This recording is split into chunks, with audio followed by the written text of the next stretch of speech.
बिस्मिल्लाहिर्रहमानिर्रहीम अस्सलामुअलैकुम रहमतुल्लाह। Army chief general Asim Munir की जानिब से जीएचक्यू के अंदर जनरल हेडक्वार्टर्स में बहुत ही अहम तरीन तकरीब का इनेकाद किया गया। बहुत अहम तरीन, और ये तकरीब मुनक़िद की गई यौम आज़ादी के मौके पर, और बाकायदा इसको ISPR के थ्रू रिलीज़ किया गया। इस तकरीब की फुटेज, इसकी वीडियो और इसकी तस्वीरें सोशल मीडिया समेत मेन स्ट्रीम मीडिया के ऊपर उसको वायरल किया गया, और पूरी दुनिया के अंदर ये फुटेज और ये वीडियो, ये तस्वीरें जो हैं वायरल हो गई। जनरल आसिम मुनीर की सरबराही में या जनरल आसिम मुनीर ने ये जो डिनर का, इशाइये का, इस्तकबालिये का एक एहतमाम किया GHQ के अंदर, इसके अंदर बड़ी ख़ास बातें हैं, बहुत ही ख़ास बातें हैं। इसमें जनरल राहील शरीफ साबिक आर्मी चीफ, इसमें जनरल अशफाक परवेज़ कियानी साबिक आर्मी चीफ, इसके अलावा जो पिछले तकरीबन कोई 15-20 साल के रिटायर फ़ौजी अफसरान और बड़े सीनियर तरीन अफसरान, फ़ौजी अफसरान, उनको वहाँ पर दावत दी गई, उनको वहाँ पर बुलाया गया, उनको वहाँ पर मदऊ किया गया और वहाँ पर इस तकरीब का इनेकाद किया गया। लेकिन इस तकरीब के अंदर, इस इवेंट के अंदर, या ये जो एक महफ़िल सजी है, इसके अंदर 3-4 जो शख्सियात हैं वो ख़ास तौर पर उनके ऊपर तवज्जो रही, ख़ास तौर पर उनके ऊपर सारी अटेंशन रही और उनके मुतालिक बातें होती रही। एक उसमें शख्सियत पाकिस्तान के मौजूदा आर्मी चीफ सिपह सलार जनरल आसिम, दूसरे उसमें साबिक army chief general Raheel Sharif, और तीसरे जनरल अशफाक परवेज़ कियानी साबिक आर्मी चीफ। अब पिछले 15 से 20 सालों के अंदर जो फ़ौजी अफसरान, रिटायर अफसरान, बड़े सीनियर अफसरान जो रिटायर हुए फ़ौज से, वो तो वहाँ पर मौजूद थे। लेकिन एक साबिक आर्मी चीफ जो है, जिनका नाम है जनरल बाजवा, जो जनरल आसिम से पहले आर्मी चीफ थे, वो यहाँ पर मौजूद नहीं थे।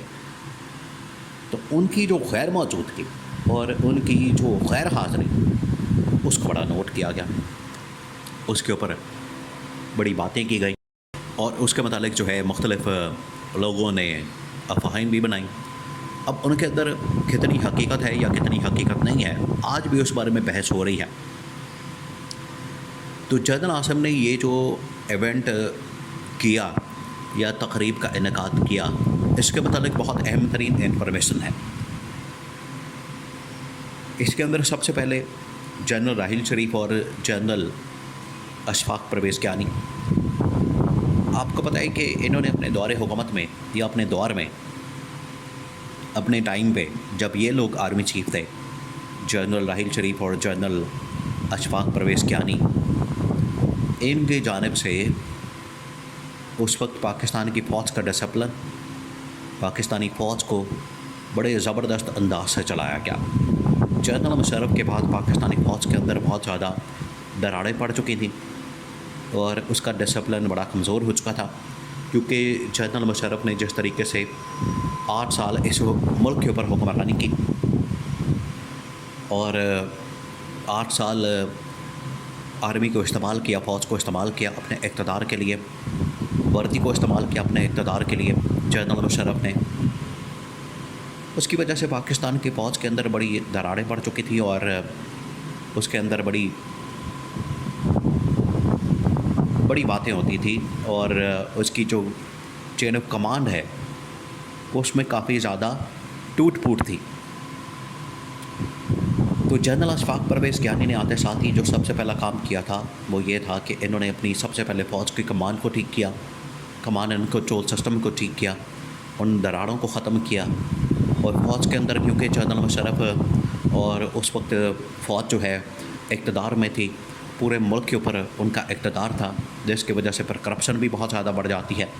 तो उन्होंने आते साथ ही जहाँ पर ये दरारें ख़त्म की, कमान एंड कंट्रोल सिस्टम को ठीक किया, उन्होंने करप्शन का भी खात्मा किया।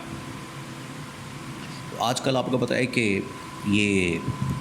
जनरल फैज़ की गिरफ़्तारी और जनरल फैज़ की मिलिट्री कस्टडी इसको जोड़ा जा रहा है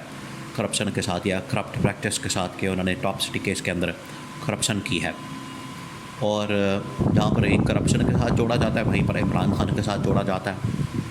कि जनरल फैज़ ने इमरान खान को और पीटीआई को सहूलतकारी दी, इनको सहूलियात फराहम की, इनको सपोर्ट किया, इनको हर हाल में सहूलत फराहम की। क्योंकि जो जनरल फैज़ अमीद को गिरफ़्तार किया गया उसके पीछे दो वजूहात हैं। एक तो टॉप सिटी केस है, दूसरा उसके अंदर जो वजह बयान की गई है वो ये है कि इन्होंने ऐसी सरगर्मियाँ की हैं या ऐसी एक्टिविटीज़ है जो आर्मी एक्ट की ख़िलाफ़ वर्जी के ज़ुमरे में आती हैं। और बाद में आपको पता है कि 3 मज़ीद ब्रिगेडियर को, 2 ब्रिगेडियर और एक उसमें कर्नल शामिल है, 3 फ़ौजी अफसरान को भी गिरफ़्तार किया गया। तो इसको जोड़ा जा रहा है जनरल अशफाक परवेज़ कियानी के साथ, जिस तरीके से उन्होंने उस वक्त में जनरल मुशर्रफ के बाद पाकिस्तान के कमांड एंड कंट्रोल सिस्टम को फ़ौज के अंदर उसको ठीक किया, उसके अंदर दरारें ठीक की, उसके अंदर करप्शन का ख़ात्मा किया, उसके अंदर जो कुछ भी हो रहा था उस वक्त में उसको ठीक किया। फिर जनरल राहील शरीफ ने भी बिल्कुल इसी तरह से किया। जनरल राहील शरीफ ने और जनरल अशफाक परवेज़ कियानी ने दोनों ने पाकिस्तान के अंदर ऑपरेशन लॉन्च किया दहशतगर्दी के ख़िलाफ़, कभी रद्दुल फसाद के नाम से या ऑपरेशन ज़रब अस्कर नाम से ये वाले ऑपरेशन लॉन्च किए पाकिस्तान के अंदर, जिनका मकसद ये था कि पाकिस्तान में फ़ौज का ये जो ऑपरेशन है दहशतगर्दों के ख़िलाफ़, इसको कामयाब किया जा सके और फ़ौज के ऊपर जो हमले होते हैं इनको नाकाम किया जा सके और दहशतगर्दों का मुकाबला किया जा सके। तो आज जनरल आसम को उसी किस्म के हालात का सामना है। दहशतगर्दों के हमले हो रहे हैं, पाकिस्तानी फ़ौज को टारगेट किया जा रहा है। तो जनरल आसम ने करप्शन के ख़ात्मे के लिए और दहशतगर्दों के ख़ात्मे के लिए इन दोनों शख्सियात को बुला के तो ये पैगाम दिया है कि इसके ऊपर जैसे उस दौर में उनके टाइम में उन्होंने जिस तरह से पॉलिसी बनाई, ज़ीरो टॉलरेंस अपनाई, बिल्कुल उसी तरीके से आज की पॉलिसी और ज़ीरो टॉलरेंस होगी जनरल आसम की जानिब से, ये पैगाम दिया गया।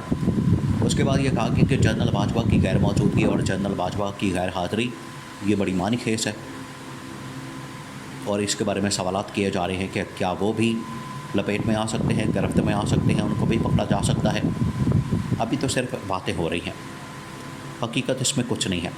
लेकिन जनरल आसम ने ये जो तकरीब मुनक़िद की, इससे कम से कम अपनी ताकत का, अपनी पावर का